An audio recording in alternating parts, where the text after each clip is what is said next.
Tricolor Editora Terra, está no ar o seu Resenha Express, a sua resenha de todos os dias. Eu sou o Quintela e você está no canal Resenha Tricolor 1902, o canal que não quer ser a sua voz, mas que quer dar voz a você, torcedor tricolor. Fica aí, tá começando o Resenha Express, repercutindo a vitória do Flusão sobre o Bangu, né? Uma vitória importantíssima do Fluminense, que classificou o Fluminense para as semifinais do Campeonato Carioca. Fica aí.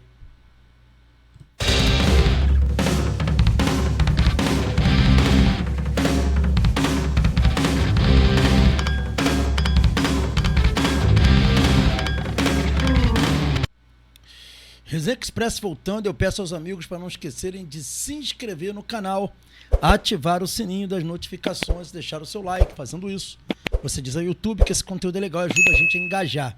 Pedir a galera que tá vendo para não esquecer do hype nesse vídeo. É só chegar o comentário pro lado, escolher a opção hypar, que vocês vão estar nos ajudando imensamente. Galera, repercutindo aqui a vitória do Fluminense, a gente vai trazer aqui algumas análises de comentaristas, né, da TV aberta aí, e a gente vai reagir aos comentários deles sobre o resultado, sobre a vitória do Fluminense. Importantíssimo, a gente vai trazer aqui alguns comentaristas da ESPN analisando melhor o que eles acharam sobre a vitória do Fluminense, e também vamos trazer uma fala do Savarino sobre o posicionamento dele em campo, né, como é que ele joga e como é que ele se sentiu com esse gol que ele fez, enfim. Vamos iniciar aqui então, né, trazendo para vocês essa análise, né, essa reação nossa aqui ao que está sendo dito aí pela grande mídia aí que viu, né, o resultado do Fluminense. E a gente inicia aqui com a ESPN. Vamos ouvir aqui como estão repercutindo esse resultado os comentaristas da TV aberta. É realmente impressionante o que o treinador faz. Ele só ganha em casa. Chegou. Como? Só ganha em casa. É verdade. 28 jogos, 19 vitórias, 4 empates e 5 derrotas. Um aproveitamento 72,6%, média de gols marcados 1,50, de gols sofridos 0,71 e tem agora a vitória do Fluminense em cima do Bangu nessas quartas. Cara, realmente é impressionante, 72% de aproveitamento do Zubeldia, hein? De final de campeonato. O momento do Fluminense é muito melhor, professor. Ele conseguiu no Fluminense um equilíbrio que não conseguiu no São Paulo. Principalmente porque no São Paulo ele sofria muito com as ausências. Mas ele começa bem o trabalho no São Paulo, né? Depois ele dá uma queda, muita caiu. ausência. Ele fez uma boa campanha, por exemplo, na competição internacional, na Libertadores. Sim. Pela primeira vez o São Paulo tinha 100% fora de casa, mas o trabalho não resistiu aos problemas que passam um pouco por essa questão da defesa. Não, o pessoal está pegando muito no pé do Freitas. Eu mesmo dei uma cornetada no Freitas aqui, dizendo que o Bangu não fez nada do ponto de vista ofensivo. E o Freitas colaborou muito para que o Bangu fizesse um gol. Mas eu acho que o problema ali na defesa do Fluminense, claro, à parte o caso de ter perdido o Thiago Silva, qualquer time sentiria. O começo dessa sequência de vitórias em casa, em 2025, não era só uma sequência de vitórias, era uma sequência de vitórias tomando um gol. Então o time não tinha problemas defensivos. Mas precisa de mais zagueiros, até porque zagueiro é uma posição em que os jogadores estão muito sujeitos às suspensões, eventualmente às contusões pelo contato. Ele sabe disso, ele só não pode dizer com todas as letras porque não vai queimar o zagueiro dele. Né? Não é momento de ir a público e falar assim, sim, realmente precisamos de alguém para o lugar do Freitas, que é o que talvez o torcedor do Fluminense mais irritado estivesse pensando nesse momento. De qualquer forma, o trabalho do Zubeldia até aqui é excepcional, é muito bom. Agora precisa ser coroado com um título. Cara, você vê que até o próprio comentarista da ESPN concorda que o trabalho do Freitas é muito ruim, que o Freitas é um jogador limitadíssimo e que está prejudicando o Fluminense. Vamos continuar aqui agora com mais comentaristas da ESPN falando sobre o Fluminense. Vamos ver aí. Competitivo, mas se tivesse um problema, o Fluminense teria que fazer um milagre para manter-se lá no alto. Hoje em dia não, o Fluminense tem contratado e contratado bem. E recuperado alguns jogadores também. Alguns jogadores. O Fluminense a gente falou mais cedo aqui sobre a qualidade de jogo. Se você tem uma opção de ver um jogo do Fluminense, veja. O Fluminense normalmente joga bem. E joga bem dentro de uma ideia do treinador, compete muito, sim, existe algo em campo. Bom, o mundo experimentou isso, né? Foi. Com o Renato Gaúcho, não era do Zubeldia. Alguns times de fora do Brasil experimentaram, não olharam para o Fluminense com carinho, o Fluminense jogou um bom futebol. E eu acho, concordo com o Elton, que o Zubeldia é o segundo bom trabalho, né?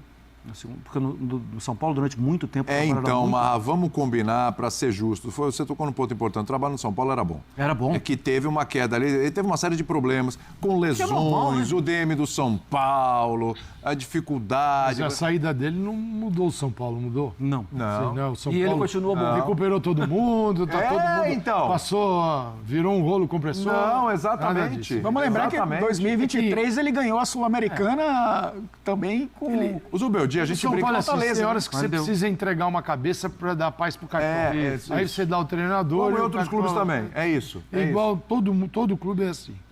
Exatamente. A gente brinca muito com o Birner, mas o Zubeldia, aquela Libertadores de São Paulo, ficou da decisão por pênaltis para passar do Botafogo, que foi o campeão.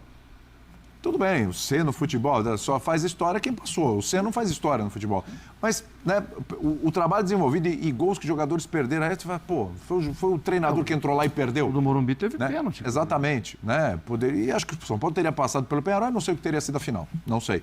Mas poderia ter passado pelo Peñarol. A gente viu o que o Botafogo fez com o Peñarol aquele momento. Então, assim, ele já tinha um trabalho muito bom, a gente via o horizonte no trabalho do Zubeldia, já tinha essa capacidade de mudança. Eu acho que o jogo hoje que eu citei da inversão de lado, né? Sim. Sai o gol do Savarino, depois eles invertem de novo e sai o gol do outro lado do Canóbio, que chute tem desvio, né?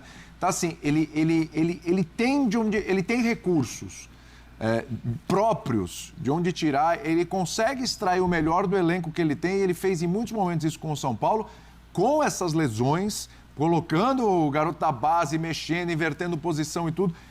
E ele conseguiu fazer com que o São Paulo avançasse até momentos que você nem imaginava, pela quantidade de desfalques que o São Paulo tinha. Ele consegue repetir isso no Fluminense, só que agora com um elenco à disposição e tudo, sem muitas dificuldades com DM nem nada, mas ele consegue fazer isso. É isso que você falou, ele tem a capacidade de surpreender, tirar um coelho da cartola. Vai perder jogos? Vai ter jogo que ele vai errar, evidente, todos os treinadores são assim, mas eu acho que dos treinadores estrangeiros, você citou aí, né, os 3 melhores trabalhos, Não, os treinadores no geral, estrangeiros, né? Não só estrangeiro. e dos treinadores estrangeiros no futebol brasileiro, assim, nesse momento, ou talvez do período aí que ele pegou o Fluminense para frente, é um dos principais trabalhos. É um dos principais trabalhos. É engraçado que eles falam, né, sobre a questão dele tirar coelho da cartola. Eu acho que a análise, na minha opinião, não está correta. Eu acho que o ponto não é ele tirar coelho da cartola. Ele não é muito de tirar coelho da cartola. Eu acho que o ponto da análise não é esse. O ponto da análise, na minha opinião, obviamente, correta, é justamente o fato dele ser um treinador que ele treina muito bem o time. Ele capacita muito bem o time coletivamente. Coletivamente, o time é muito bom. Entendeu? Coletivamente, o time é muito bom. Então, eu acho que essa é a questão principal. E o Fluminense, volto a falar, é um time que, com a bola, ele é um time muito agressivo. Mas sem a bola, ele também é. Ele joga e ele não deixa jogar. Então, isso é um ponto que eu acho muito relevante. Mas vamos ouvir mais um pouco aqui.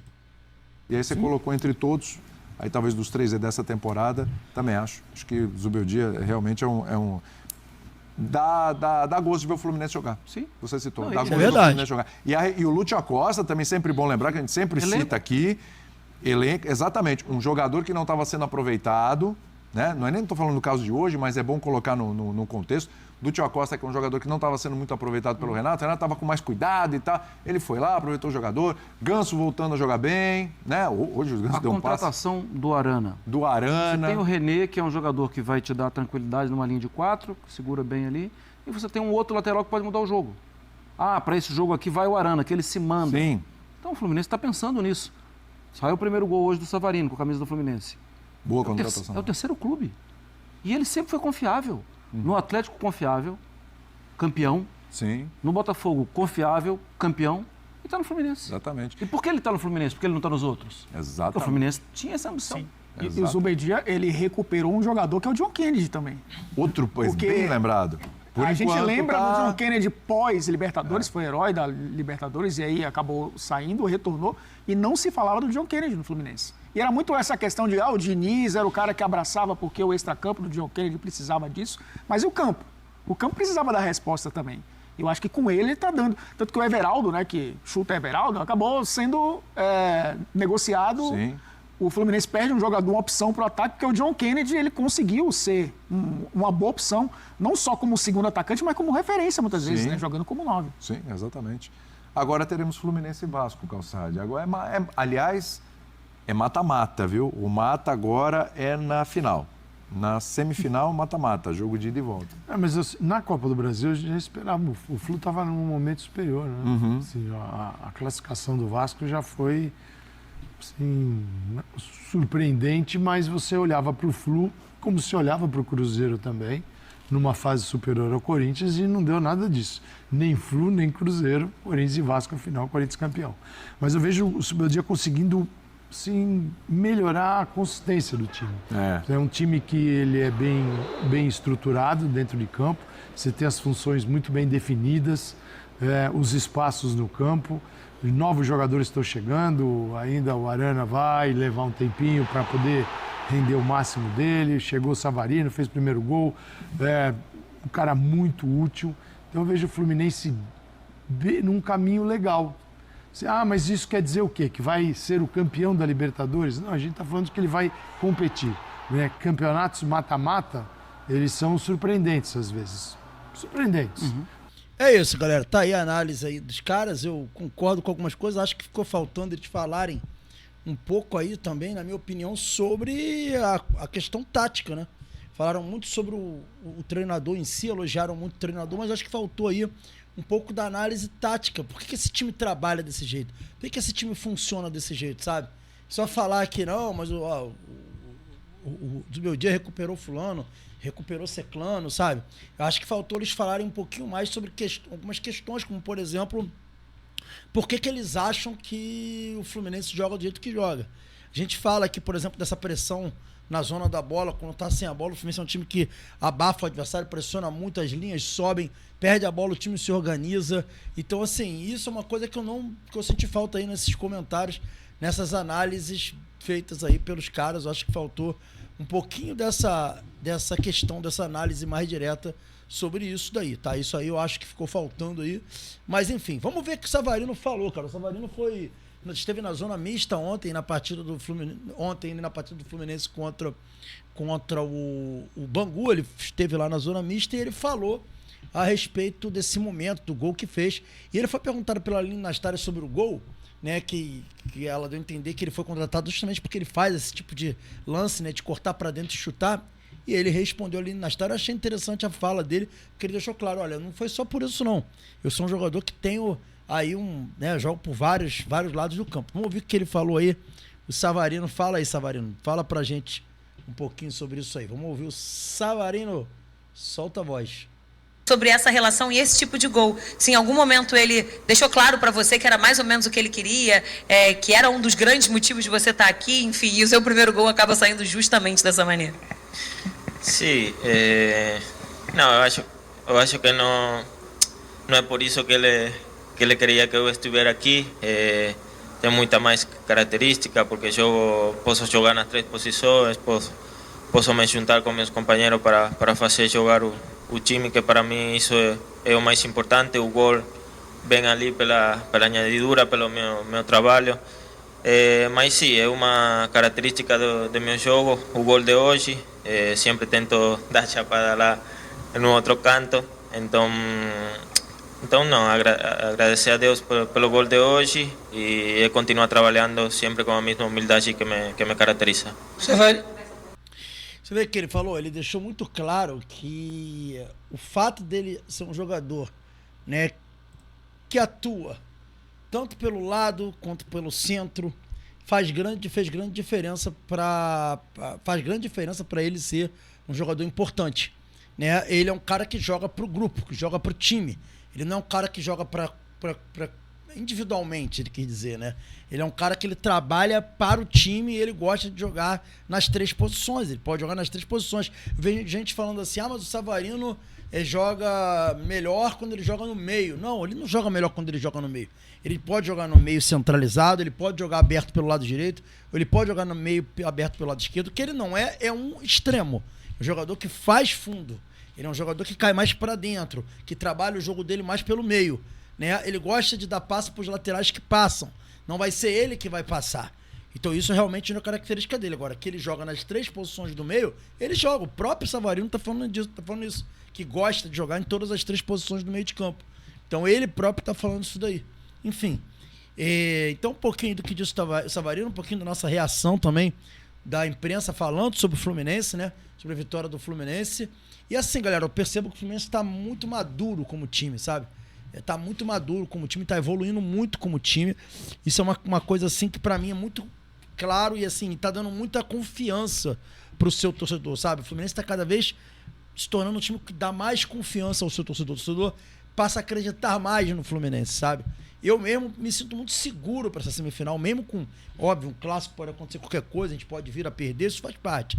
Mas eu acho que há muito tempo que eu não vou para um clássico com tanta segurança de mim, sabe? Segurança de si, assim, sabe? Então acho que o Fluminense do Zubeldia tem essa característica. E você também acha isso? Comenta aqui no Resenha Express o que você acha disso daí. Beleza? Esse foi o Resenha Express, Saudações Tricolores, pintando informações do Fluminense. A gente chega e traz mais. Aproveite os blocos hoje, tá? Que é o último dia de carnaval. Apesar que quarta-feira de cinza também é uma espécie de carnaval, né? Aproveita aí. Valeu, galera. Um abraço, Saudações Tricolores.